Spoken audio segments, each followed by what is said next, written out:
a lot of times I get an email on Facebook or somebody will want to meet me for coffee, usually a young girl, and she'll want some kind of job advice. And I recently had a conversation with someone saying, Amanda, how did you get this job? I want to be the next Peggy Noonan. How do I do it? And I said, well, are you writing? She says, no, I've got a hill job. I can't really do. Are you writing? No, I think about it a lot. You have to write. You should really start a blog. But if you can't start a blog, you have to write a diary. You have to do something every single day. And, she says, well, I don't think I'm very good at it. And I said, well, there's the old saying is that the best writers aren't writers who are any good. They're just the people who obsess about it all the time.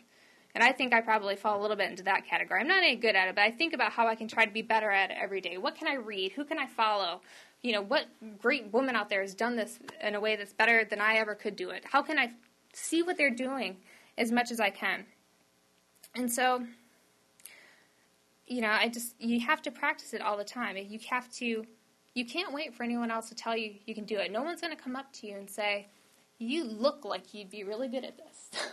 You have to have a cookbook. You have to show you have the capacity or the drive or that somehow you can do it. And if you can't do it very well, you can be taught that way. And you have to be very coachable. If you think about the great women, the people that I just look up to that are featured in the calendar. Someone like Michelle Malkin.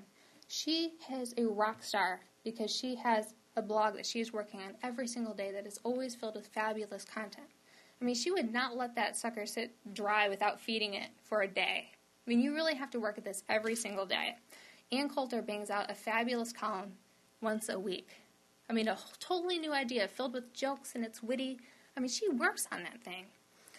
Laura Ingraham, Monica Crowley, they're on the radio 3 hours a day in the morning. Then they go do TV at night. These women really work their butts off. And then you have people like Michelle Bachmann, Sarah Palin. Do you know how many kids Michelle Bachmann has adopted? I think 23 or something like that. She has that and a political career. Sarah Palin was able to stand up to every attack that was made against her and still be be governor and then run for vice president. It is really incredible what these women do. And if you want to be like them, you have to start working like them now. And so that's the advice that I always give to these women. And they say, oh, that seems a little crazy. But really, you have to get started now, even if you do just a little bit every day. If this is the space you want to be in, the conservative movement has room for everyone. Everyone has different talents and different niches, and you can find your place in it.